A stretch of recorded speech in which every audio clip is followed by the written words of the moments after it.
အားလုံးပဲမင်္ဂလာပါပိုးလေးကြော်နေပြန်လဲကြည့်ပါတယ်ကျွန်တော်တို့ဒီ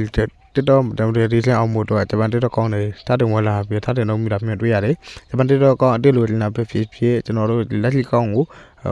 ဂျပန်ဝင်ပြောင်းနေတာပဲဖြစ်ကျွန်တော်ဒီမှာနောက်ပြထားပေးအပ်လို့ရပါတယ်ဆိုတော့ဂျပန် TikTok ကောင်းကိုချို့ကြတော့ view မတက်လို့ဆိုပြီးတော့မေးမြလာတဲ့မိတ်တီတွေကကျွန်တော်ဒီဗီဒီယိုလေးတစ်ခါနဲ့ဆက်ဆက်လေးဖြည့်ပေးအောင်ဖြစ်ပါတယ်ကျွန်တော်ဒါအားလေးလို့အများနည်းနဲ့ဖြည့်ပေးရဖြစ်ပါတယ်ဗျအဲဂျပန်နိုင်ငံကတော့ကျွန်တော်တို့ဒီတားတောင်နဲ့ဒီတက်မှုကိုပို့ပြီးတော့ဦးစားပေးတယ်အဲ့ပို့တွေအတွက်ကျွန်တော်တို့ပို့ပြီးတော့ယူတက်သေးရဗျပြီးတော့ကျွန်တော်တို့ဂျပန်နိုင်ငံကလည်းနေပညာနိုင်ငံဖြစ်ပေမဲ့ကျွန်တော်တို့ဒီနေပညာပိုင်းဆိုင်ရာတွေဘာတွေချို့နေပညာတွေကိုကန့်ကွက်ထားမျိုးရှိတယ်အဲ့တော့တကယ်၍အဲ့နေပညာပိုင်းဆိုင်ရာတွေကိုလည်း TikTok ရဲ့ border တွေ live တွေ live ပြီးတော့တင်တာဖို့ကျွန်တော်နေလည်းကြံပေးချင်ပါတယ်ပြီးတော့ကျွန်တော်ဂျပန် TikTok ကောင်ချိတ်တဲ့အခါကျတော့ဘန်ကတ်တွေကဘလို့ချိတ်လဲကျွန်တော်တို့ဒီချို့ကြတော့မြန်မာနိုင်ငံ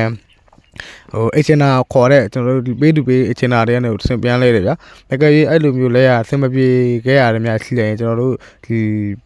ပေးပဲအကောင့်တစ်ခုကိုကိုယ်တိုင်ဖောက်လိုက်ပါကိုယ်တိုင်ဖောက်လို့မရရင်စားပေးလာအဲ့လိုရတယ်ကျွန်တော်တို့ပေးပဲအကောင့်တစ်ကောင်ဖောက်ပြီးအောင်လို့လည်းပေးပဲအကောင့်ကကျွန်တော်တို့ကနေဒါအကောင့်ဒါမှမဟုတ်များတော့အပြင် US within အဲ့လိုမျိုးဖြစ်တဲ့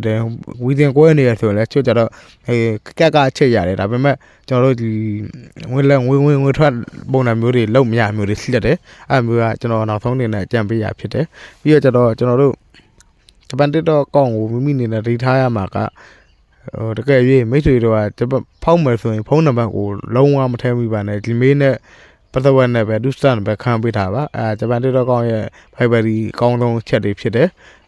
အဲ့တော့ကျွန်တော် TikTok monetization နဲ့ပတ်သက်ပြီးတော့ကျွန်တော်တက်နိုင်တော့ကြားနေပဲလောက်ပဲဖြေချပေးပါဗျနောက်ဗီဒီယိုတွေမှာပဲဆက်ပြီးတော့ဆောင်အောင်ကျွန်တော်ဒါအားလက်တွေရတဲ့ဒီဗီဒီယိုလေးလုပ်ဖြစ်